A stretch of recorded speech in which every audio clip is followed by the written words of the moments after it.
सभी सनातनियों को मेरा नमस्कार। मैं विनीत पांडे उपस्थित हूँ एक जानकारी के साथ। जैसा कि बहुत सारे लोगों में ये मतभेद है कि होलिका दहन और होली कब होना चाहिए।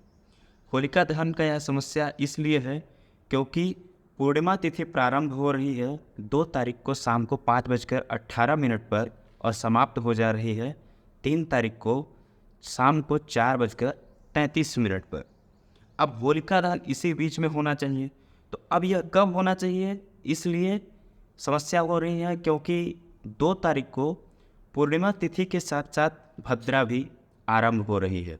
भद्रा में कोई भी कार्य, कोई भी शुभ कार्य नहीं होता है, परंतु जो भद्रा का अंतिम चरण है वह है रात्रि के 2 तारीख की रात्रि के 12:40 से 2:02 तक। इसी मध्य में, इसी दौरान आपको होलिका दहन करना चाहिए, यही सबसे शुभ समय। बहुत सारे लोग 3 तारीख को होलिका दहन बता रहे हैं, लेकिन 3 तारीख को होलिका दहन करने से बचें क्योंकि होलिका दहन जो है वो रात्रि में होता है और रात्रि में पूर्णिमा तिथि नहीं है। शाम के 4:33 तक ही पूर्णिमा तिथि है।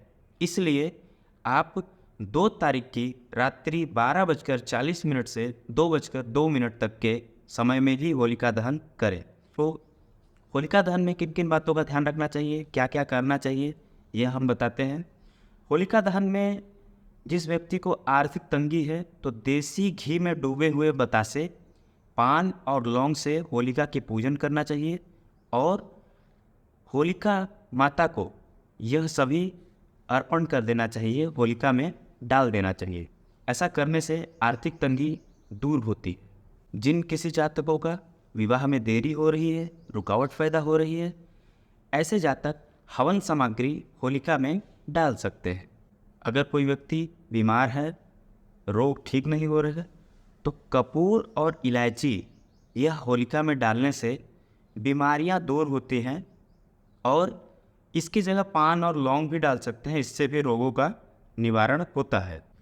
उसी प्रकार से अगर गेहूं की बालियां अर्थात जो गेहूं पेड़ से लगे हो, वह होलिका में डालने से आपके घर में अनाज की कमी कभी नहीं होती।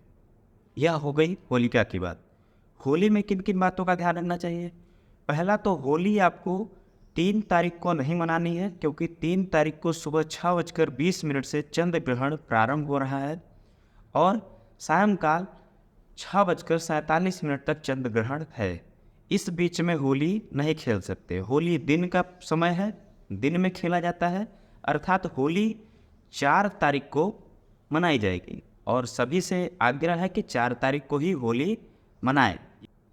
अब बात करते हैं किन जातकों पर ग्रहण का प्रभाव बुरा होगा, किन पर अच्छा पड़ेगा।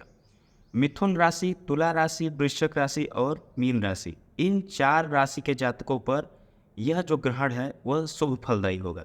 बाकी सभी राशियों पर अशुभ फलदायी यानी कष्टदायी होगा। सिंह राशि और पूर्वा फाल्गुनी नक्षत्र में जन्मे व्यक्तियों को इस ग्रहण का दर्शन नहीं करना चाहिए, उन्हें अंदर ही रहना चाहिए। यह इनके लिए बहुत ही ज़्यादा अशुभ फलदायी होगा। हर हर महादेव। नमस्कार, धन्यवाद।